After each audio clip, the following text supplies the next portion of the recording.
बिस्मिल्लाहिर्रहमानिर्रहीम। ये problem matrix की है, application of matrices to the solve linear equation chapter से।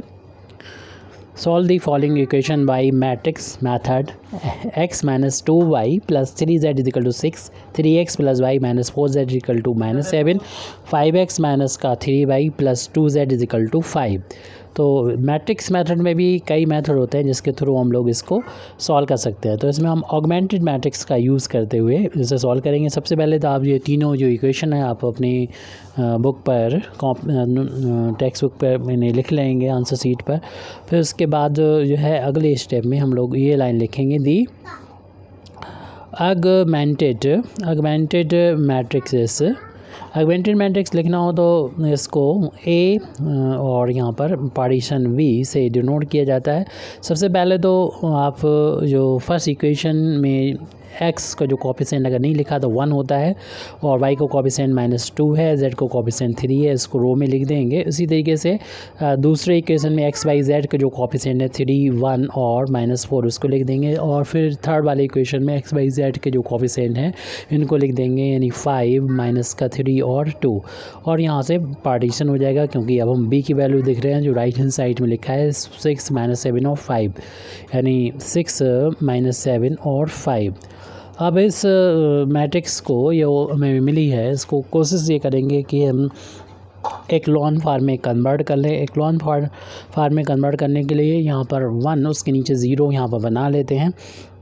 तो यहाँ पर 0 अगर बनाना है तो हम R1 का यूज़ करेंगे, यानी R2 में से 3 टाइम्स R1 को माइनस कर देंगे। R2 में हम यहाँ पर 0 बनाना चाहते हैं तो R2 में से 3 टाइम्स R1 को माइनस कर देंगे। और इसे भी हम कर सकते हैं 5 से मल्टीप्लाई करते माइनस, लेकिन इसके नंबर बड़े हो जाएंगे ज़्यादा तो कैलकुलेशन बढ़ जाएगा, तो हमें थोड़ा अगले स्टेप के लिए सही रहेगा इसको 0 बनाने के लिए कि इसको थोड़ा सा छोटा बना लें। तो इसके लिए R ये ऑपरेशन कर लें। हालांकि ये ज़रूरी नहीं कि हम जो करें वही एक मेथड होगा, दूसरा मेथड भी यूज़ कर सकते हैं। जैसे कि अभी हमने बताया कि आप ऐसा भी कर सकते हैं कि R3 में से माइनस कर दें 5 टाइम्स R1 को, तो भी 0 हो जाएगा यहाँ पर। लेकिन हम यहाँ पर इस मेथड का थोड़ा सा यूज़ कर रहे हैं कि R2 इसे थोड़ा सिंपलीफाई करने के लिए R3 में ऑपरेशन कर रहे हैं। R3 में से R2 को माइनस कर देंगे ताकि अगली स्टेप में कैलकुलेशन हमारा कम से कम हो जाए। तो ए बी जो ऑगमेंटेड मैट्रिक्स है वो अब इक्विवेलेंट आ जाएगी, क्योंकि आपको मालूम है कि मैट्रिक्स एक इन्फॉर्मेशन होती है और अगर हमने एलिमेंट्री ट्रांसफॉर्मेशन की है तो ये इन्फॉर्मेशन चेंज हो जाएगी। तो ये वैल्यू जो है वो इक्वल तो नहीं आएगी ए बी के, लेकिन हाँ इक्विवेलेंट आएगी, यानी आगे जो है हमारा सोल्यूशन मिल जाएगा।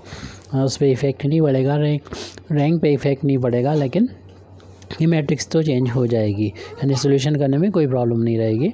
तो अब चूँकि R2 और R3 में ही चेंज होगा तो R1 को जैसा यहाँ पर लिखा हुआ है ऐसे नोट कर देंगे विदाउट एनी चेंज। 1 - 2 और 3 6 इसको R1 को हमने एज इट लिख दिया। अब चेंज जो जिसमें होना है वो R2 है और R3 में। R2 में क्या चेंज होना है वो आपको पता है कि R2 में से माइनस करना 3 टाइम्स R1, यानी आप 3 से मल्टीप्लाई यहाँ पर हर एक एलिमेंट में कर देंगे और इस R2 में से माइनस करेंगे।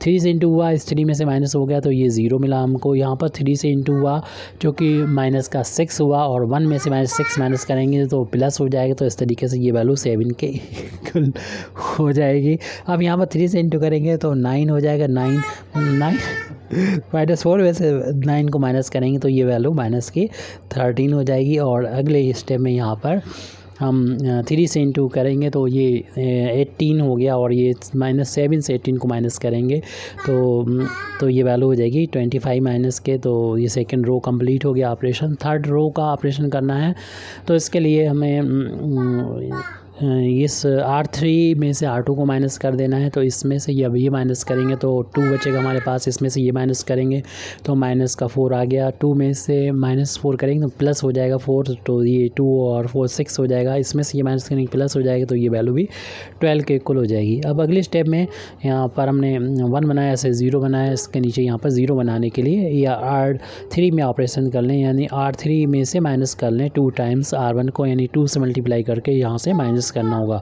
तो ए बी इक्विवेलेंट मैट्रिक्स हमें मिल जाएगी यहाँ पर।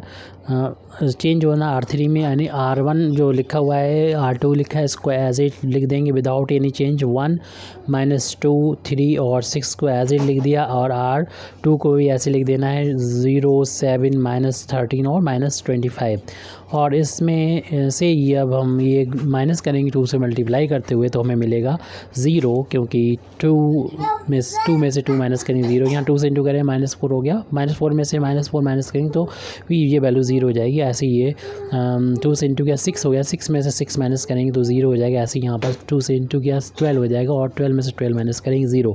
इस तरीके से देख रहे हैं कि R3 जो है वो कम्प्लीटली 0 आ गया, एक रो 0 आ गई है। तो इसका मतलब ये सोल्यूशन जो हमें यहाँ पर मिलेगा वो इनफाइनाइट मैनी सोल्यूशन होगा, क्योंकि देख रहे हैं कि इस अगर एक लाइन 0 हो रही है, एक रो 0 हो रहा है, तो ये पूरा AB में भी एक रैंक 0 हो रही है, इसलिए इसका सोल्यूशन तो है यहाँ पर पॉसिबल है। यानी हम यहाँ पर लिख सकते हैं कि रो ऑफ A जितना है यानी 2 है, यानी 2 रो ऐसे हैं जो कम्प्लीटली 0 नहीं बनाया जा सकता। और इसी तरीके से AB जो इक्विवेलेंट मैट्रिक्स है वो भी, इसकी भी रैंक भी 2 है, तो ये भी रैंक इक्वल है।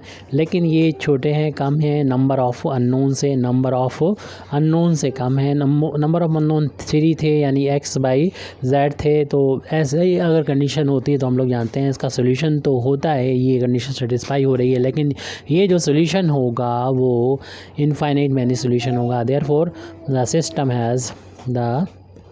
सिस्टम हैव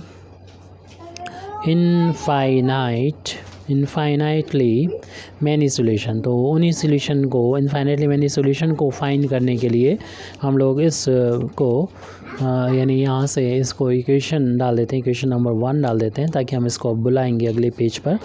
तो इसको इस तरीके से लिखा जा सकता है, यानी फ्रॉम 1 इसे इक्विवेलेंट मैट्रिक्स की फार्म में लिखा जा सकता है। फ्रॉम 1 शुरुआत में मैट्रिक्स फार्म में इसको लिख लें, यानी जो कोफिशिएंट मैट्रिक्स है इसको पहले लिख देंगे हम लोग, पार्टीशन वाली बात में लिखना है। यानी कॉलम वाइज अगर लिखें तो ये वैल्यू 1 0 0 है, फिर -2 -7 और 0 है, ये कॉलम वाइज लिखा है। फिर 3 -13 और 0 है। फिर उसके बाद में यहाँ पर आपने जो अननोन छोड़े थे x/z उसको लिख लिया जाएगा, और राइट हैंड साइड में जो आएगा वो यहाँ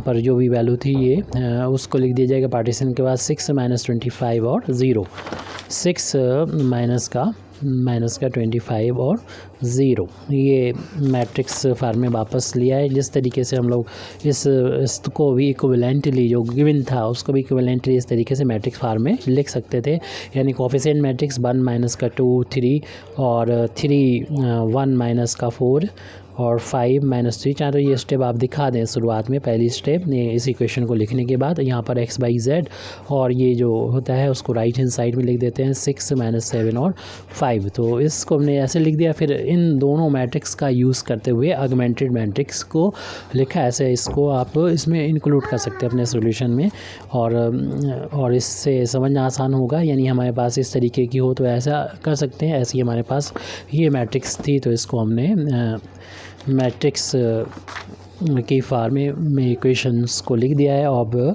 रो वाई कॉलम मल्टीप्लिकेशन करेंगे, यानी इसका इंटू यहाँ पर होगा तो मिलेगा हमें, क्योंकि अब इसके बाद तो ऑपरेशन हो नहीं सकता, यानी और 0 नहीं बनाए जा सकते यहाँ पर।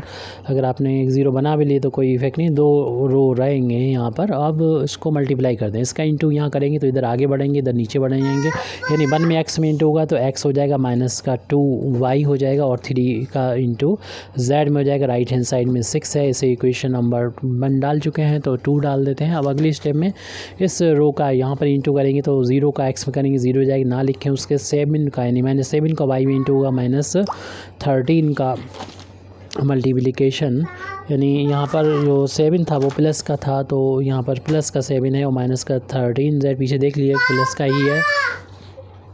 और तो राइट हैंड साइड में ये वैल्यू है माइनस का 25 है, इसे इक्वेशन नंबर 3 डाल दें और ये तो पूरा 0 हो जाएगा, तो लिखने की ज़रूरत नहीं है। अब हमारे पास 3 अननोन है, 2 इक्वेशन है, आपको मालूम है ऐसे में इनफाइनाइट मैनी सोल्यूशन होता है और किसी भी वेरिएबल को आप कुछ अपनी तरफ से आर्बिट्रेरी वैल्यू सी या के मान लेते हैं, तो उसमें से हमारे लिए बेहतर रहेगा, आसानी कैलकुलेशन रहेगा अगर हम के मान लेते हैं। तो हमने मान लिया है let z is equal to k, जो कि आर्बिट्रेरी कांस्टेंट है और इसकी वैल्यू कुछ भी रख सकते हैं आप, 0 1 2 3 1/2 1 -3/2 एसेट्रा, इनफाइनाइट वैल्यू दी जा सकती हैं। तो इनफाइनाइट मैंने सोल्यूशन मिलेंगे, लेकिन ये के बराबर z इज इक्वल टू के इक्वेशन नंबर 3 में जब रखेंगे तो हमें मिलेगा 7y माइनस का 13 के इज इक्वल टू माइनस का 25। यहाँ से हम y की वैल्यू आसानी से निकाल सकते हैं, यानी 7y इज इक्वल टू 13 को दल जाएंगे तो 13 के हो जाएगा माइनस का 25 हो जाएगा। अब अगर y की वैल्यू निकालेंगे तो 7 से डिवाइड करेंगे, 13/7 के